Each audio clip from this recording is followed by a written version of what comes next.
Hello everyone, કેમ છો તમે બધા? આઈ હોપ કે તમે બધા મજામાં હશો.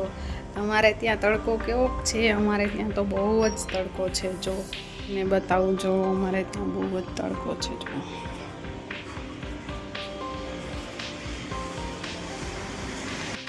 હવે હું જમવાનું બનાવવા માટે કિચનમાં આવી ગઈ છું.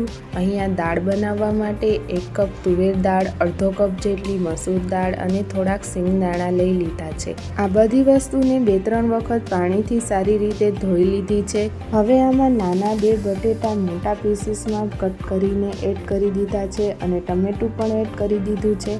પછી આમાં મેથી, હળદર, મીઠું અને પાણી એડ કરી દીધું છે અને છેલ્લે થોડીક હિંગ પણ એડ કરી દીધી છે, જેનાથી દાળનો ટેસ્ટ સરસ આવે છે. દાળ બાફવા માટે મૂકી દીધી છે અને અહીંયા મેં 2 કપ જેટલા રાઈસ લઈ લીધા છે, જેને મેં સારી રીતે ધોઈ લીધા છે. પછી તેને થોડીક વાર પલળવા માટે રાખી દીધા છે. ત્યાં સુધીમાં હું રોટલીનો લોટ બાંધી લઉં છું. પાણી ગરમ થઈ ગયું છે, તેમાં હું રાઈસ એડ કરી દઉં છું. દાળના વઘાર માટે મરચું, આદુ અને લીમડો લઈ લીધો છે અને મમ્મી અહીંયા કાચું બનાવવા માટે કેરીને ડુંગળી સુધારે છે.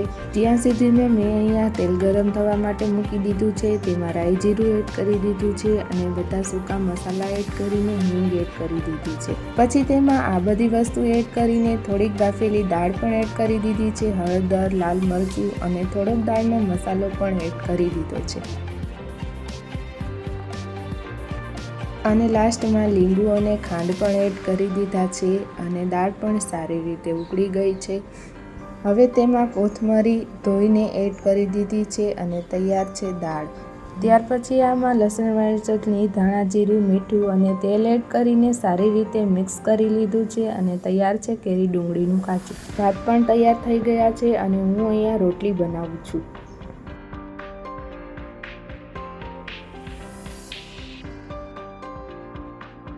રોટલી અને છાશ પણ બની ગયા છે. તો તમે બધા પણ આવી જાઓ જમવા માટે.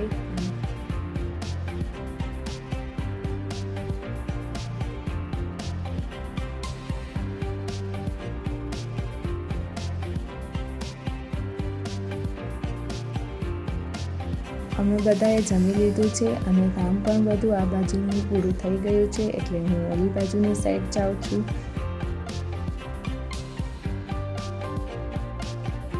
અત્યારે ઇવનિંગનો ટાઈમ થઈ ગયો છે, એટલે હું અહીંયા ચા બનાવવા માટે આવી ગઈ છું. ચા બની પણ ગઈ છે. ચાલો તમે પણ આવી જાઓ ચા પીવા માટે.